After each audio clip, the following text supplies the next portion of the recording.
సింహ తప్పించుకున్నట్లయితే ఈ గంటలో ఆడపిల్లలు సరసరి నిధులు దూసుకుపోతాయి. ఈ కొండవీడి సింహానికి ఛాలెంజ్ జరుగుతున్నావు. ఎవరు నువ్వు? హత్యలు చేస్తూ అక్రమాలకు పాల్పడుతూ ప్రభుత్వం కలిపి కొండవీడి సింహాల మారువేషం తిరుగుతున్నా నిన్ను ప్రభుత్వం పంపితే స్పెషల్ క్లైమాక్స్ ఏసీ అశోకిందా? హత్యలు చేస్తున్నానా? అక్రమాలకు పాల్పడుతున్నానా? మనుషుల మాన ప్రాణాలతో వేటలాడే మృగాలను వేటడం, అమాయక ప్రజలను కాపాడడం, ఇవేనా నేను చేస్తున్నా నేరాలు, అక్రమాలు?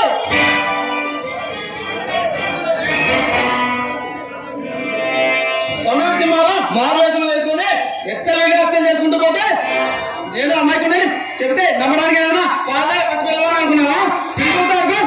తీసుకుంటే నీలాంటి నాలుగు మాట నరసింహ అవుతారండి. మిస్టర్ అశోక్, హత్యలు చేస్తున్నానని హెచ్చరించి మాట్లాడుతున్నావు. నేను హత్య చేస్తున్నా నువ్వు నీ కళ్ళారా చూసావా? లేక ఈ హత్యలు నేను చేస్తున్నానని నీ దగ్గర ఏమైనా ఆధారాలు ఉన్నాయా? ఉన్నాయి. ప్రముఖ పారిశ్రామికత రంగనాథ కుమారుడు రాజశేఖర్ నిన్న సాయంత్రం వచ్చి చేయబడ్డాడు. చివరిసారిగా తన గెస్ట్ హౌస్ లో నువ్వు వెళ్ళిన సీసీ కెమెరా రికార్డు ఉంది. అతను ఎందుకు చంపావు? చచ్చిన వాడు ఏమి అబ్దుల్ కలాం కాదు బాధపడడానికి. ఆడవాళ్ళ మన జీవితాలతో ఆడుకున్న మానవ మృగం, మనిషి రూపంలో ఉన్న అడవి మృగం. దాని వల్ల ఒక కుటుంబం రోడ్డున పడింది. ఆ కుటుంబం చనిపోవడానికి కారణం ఆ దుర్మార్గుడు. మిస్టర్ రాజా, ఆల్రెడీ ఆ కేసు ఎంక్వైరీ జరుగుతుంది. నిజ నిజాలు తెలుసుకొని వాడిని అరెస్ట్ చేయడానికి పోలీసులు ఉన్నారు. శిక్షించడానికి న్యాయస్థానం ఉంది. అంతేగాని చట్టాన్ని నీ చేతిలో వేసుకుని శిక్షించడానికి ఎవరు? చట్టానికి నేరలా దాన్నే తోడుగా చేసుకొని క్రిమినల్స్ ని చట్టం ఏమి చేయదు. సరికదా వారికి సలాం కొడుతుంది, జైలు పలుకుతుంది. మిస్టర్ అశోక్, చట్టాలు న్యాయాలు గురించి తెలిసిన వాళ్ళ మాట్లాడతాం. చట్టం అంటే ఒక చట్టం కాదురా. న్యాయం అంటే కంట్లో నలుసు కాదు. ధర్మం అంటే ఆడుకునే బంతి కాదురా. నేరస్తులు శిక్షణ కూడా వదిలేయడానికి డ్యూటీ నిజంగా న్యాయాన్ని తన ఊపిరిగా చేసుకొని అన్యాయాన్ని ఎదిరించి ప్రాణాలు పోగొట్టుకున్న నా తండ్రిని కాపాడిందా ఈ చట్టం? నా తండ్రిని రక్షించిందా ఈ న్యాయం? దుర్మార్గులను దండించిందా ఈ ధైర్యం? లేదే.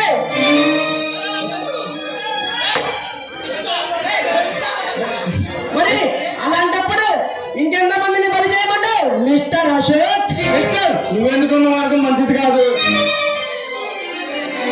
నీ మీద మార్చుకొని మర్యాద కలిగిపో. నీకు శక్తి తగ్గబడేలాగా నేను నిన్ను చూసుకుంటా.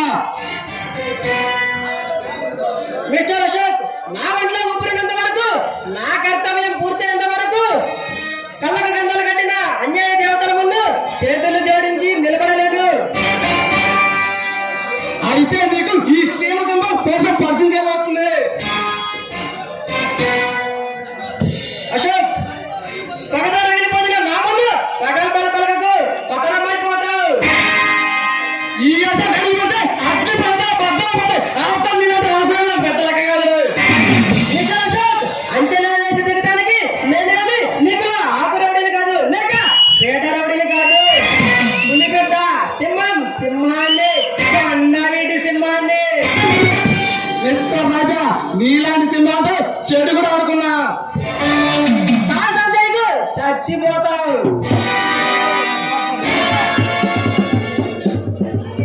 ఈ అశోక్తో తలబట్టి తలకాయలు తెగ నరకబడతాయి. ఈ కొండవీటి సింహంతో శబదాలు చేస్తే మొండాలు కూడా మిగలవు. అయితే నిన్ను పడగొట్టి చెర్లపల్లి చెప్పకూడదు చూపిస్తా. అయితే నాన్న, నిన్ను పడగొట్టి ఈ కొండవీటి సింహానికి ఎదురు లేదని నిరూపిస్తా.